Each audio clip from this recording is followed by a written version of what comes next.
Olá! Chegamos a mais um episódio do CMU Cast, o podcast que está sendo gravado diretamente aqui da primeira edição do Congresso Médico Unital Litoral Norte Paulista.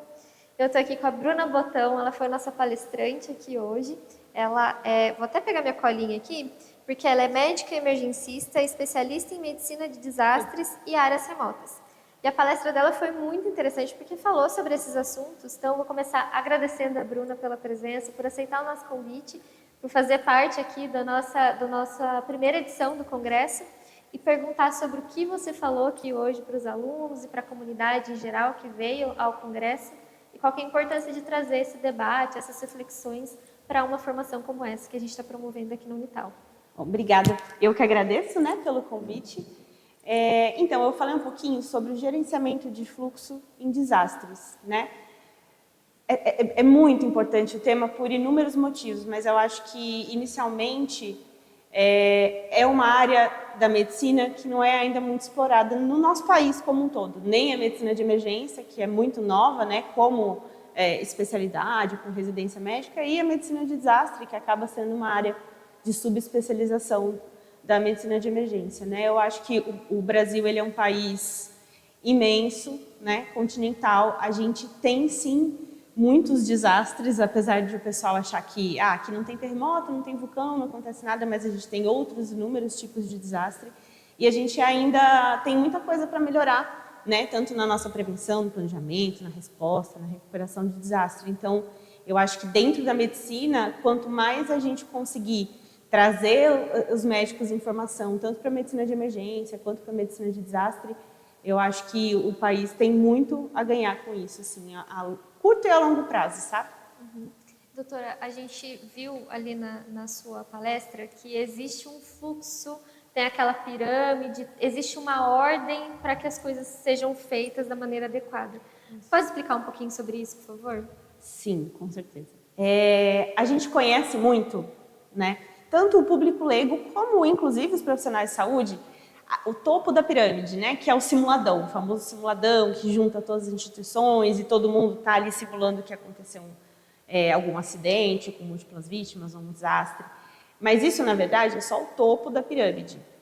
E ele serve para você testar um plano. Então, toda essa organização do plano, ele tem que começar lá de baixo, com conscientização da população, inicialmente, workshop, seminário, subindo para o tabletop, que seria um exercício de mesa de um setor específico, por exemplo, da área da saúde, do pessoal que toma as decisões táticas, Depois viria um exercício funcional, que é ainda um exercício de mesa, só que em maior escala, que daí vai unir todas as outras instituições e tudo mais. E, por fim, só em última instância, a gente chegaria ao simulado de múltiplas vítimas, ou ao simuladão, que é o momento final do teste do plano, o momento para você lapidar ali como é que seria o seu atendimento.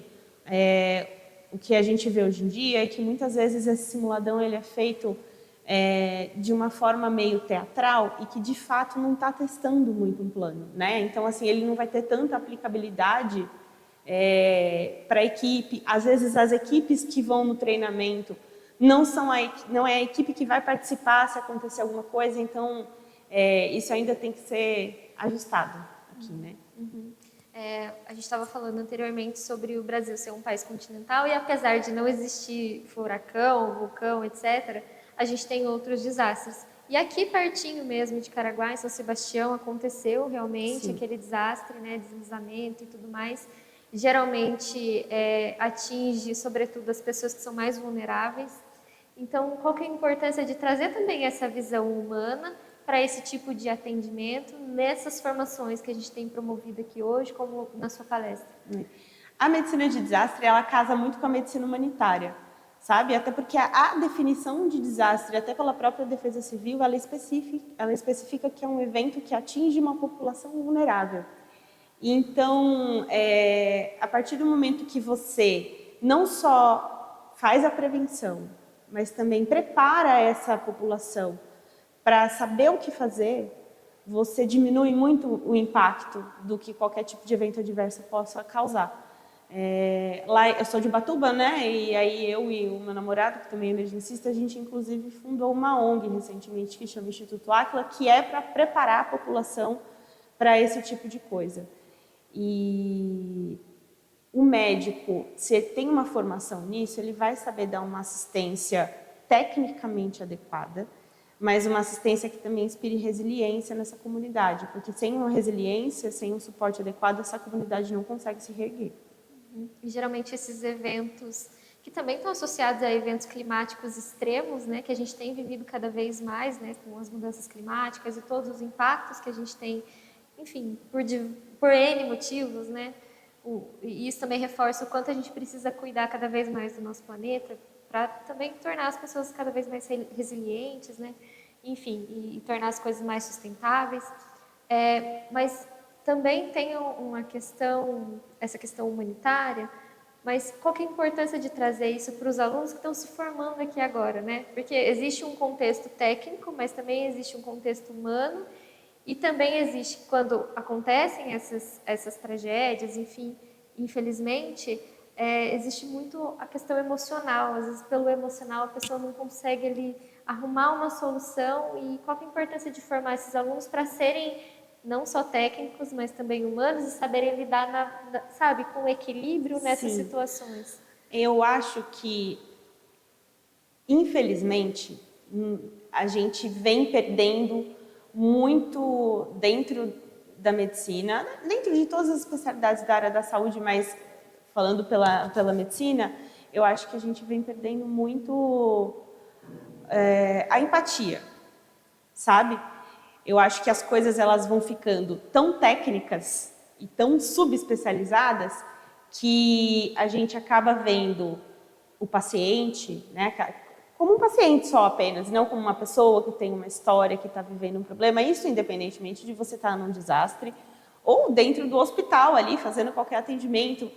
Às vezes você está num dia estressante, você desconta, né, no médico. Então eu acho que não só uma aula de medicina de desastre, mas também uma aula de relação médico-paciente, né? Eu acho que isso é muito importante para toda a formação dos meninos. Mas falando da medicina de desastre em si, todo atendimento ele tem que ter um suporte emocional, né? Tanto para a equipe quanto para a população.